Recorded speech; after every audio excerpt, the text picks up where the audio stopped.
I do what I do. And this to say about the subject. Listen, I get that tax credit. And he might say no.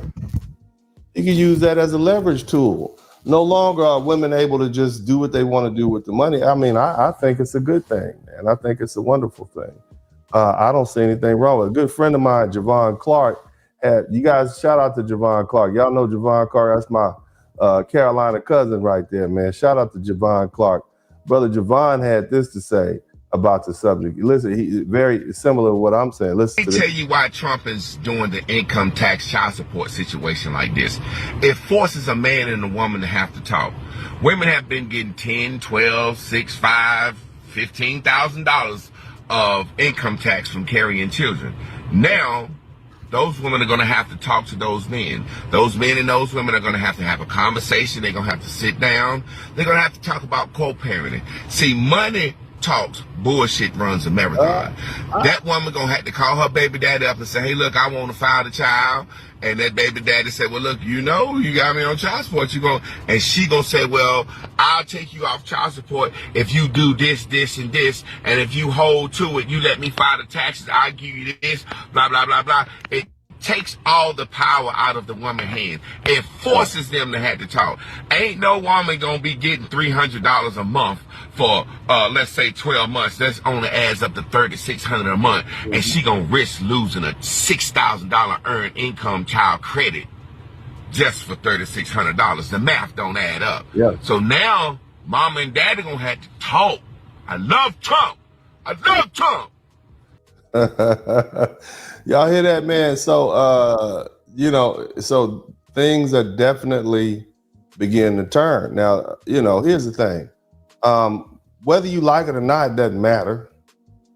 You're lost. All you folks out there who are angry, you lost. Somebody type y'all lost. Take your L. Take your L. Suck it up. Do better next time. So that's pretty much it. Now, there's another situation, and I'm gonna bring this up. Trump is ending automatic birthright citizenship. Now, what I want you guys to understand is this. We call them anchor babies, right? Isn't that the term for them? Somebody who's illegal, they come over here and they have a child. They're illegal, but because they have a child who has automatic American citizenship, the government doesn't want to put them out because who's going to take care of this child? Who's going to take care of this kid if we send mom or dad home? So they call it an anchor baby. It allows a person to stay in the country. And that is a loophole in the in our immigration system. Now, of course, Tom Homan said we're going to send them all home. That's how we're going to keep families together. But nevertheless, Donald Trump signed an executive order challenge, I would say, ending birthright citizenship. I don't think he can do that outright like that. Nevertheless, it has set up a court case. It is set up. As a matter of fact, I believe they've already filed a lawsuit.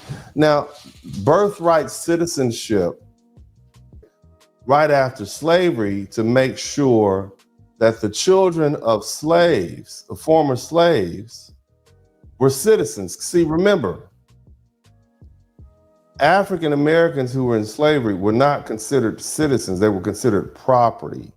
Now, they were considered citizens solely for the purpose of a census, and not even a census, but realistically, the senators and the congressmen in the House, really the House of Representatives, depending on how many people you have in your country, in your state, is going to determine how many representatives you have in the lower house, called the House of Representatives.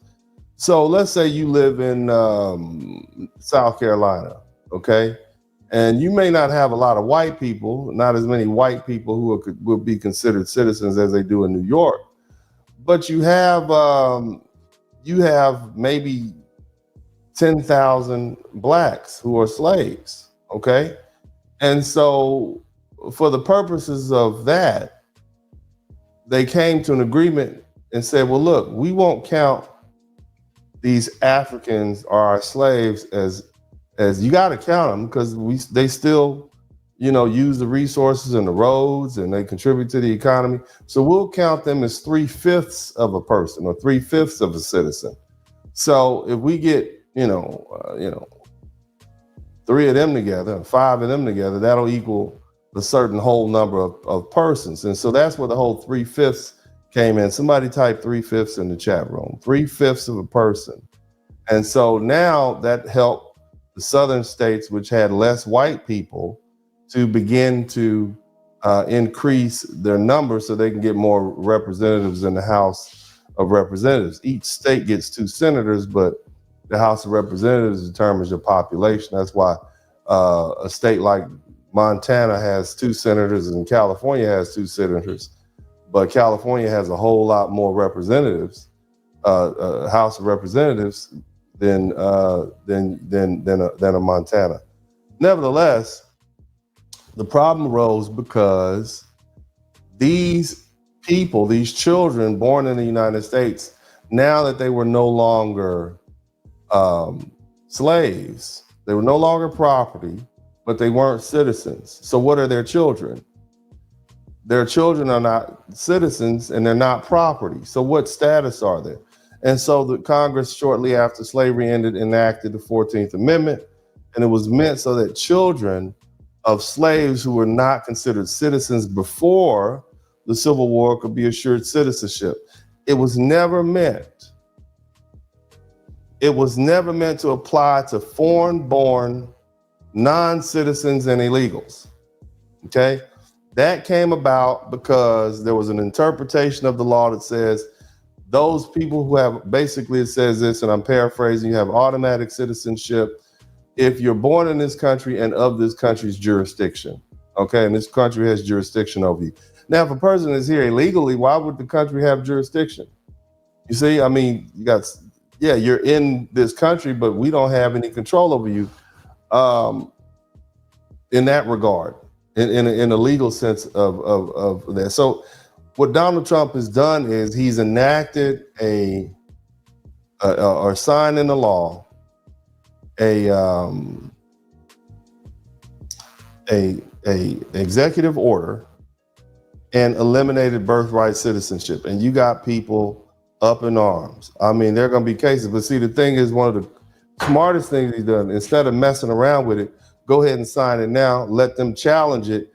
And 2 or 3 years from now, it'll be up at the Supreme Court and it'll be heard. And, we'll finally have an answer to that. But what that's going to do is it's going to end the whole anchor baby process. You got people mad about it.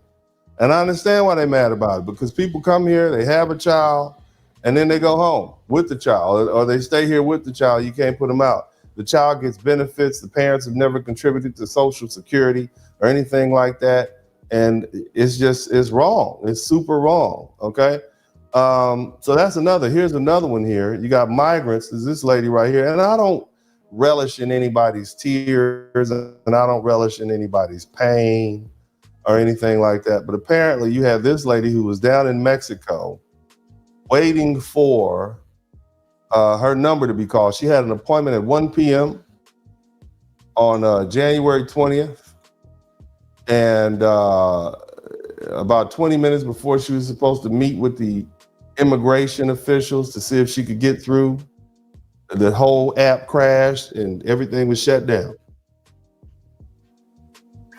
And so, the mainstream media, being Johnny on the spot, jumped right on in there and took that video and took that photo and got her, recorded her crying and whatnot. And see, here's the problem that I don't think they understand.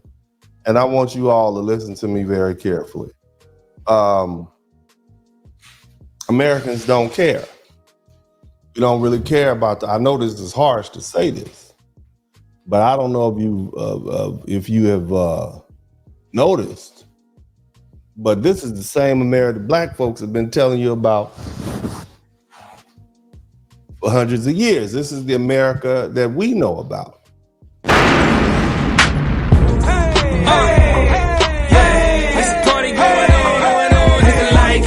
like, hit the like, hit the like, hit the like, hit the like, hit the like, hit the like, hit the like, hit the like, hit the like, hit the like, hit the like, hit the like, hit the like, hit the like. It's a party going on, we all looking at Dennis. Spurling, hit subscribe, it only take you a minute. Hit the cash app, super chat, be a penny.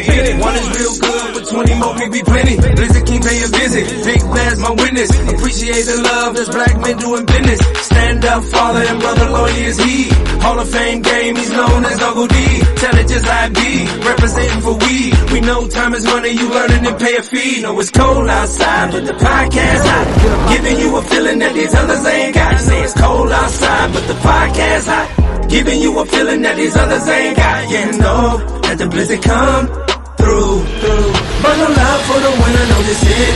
Darren Hay watch views. Hit the light, you know that the blizzard come through. Bundle up for the winter, know this hit. Darren Hay watch views. Hit the like, hit the like, hit the like. We still look at all the beautiful music that we've created. That's what's on the inside of us. We are wonderful people.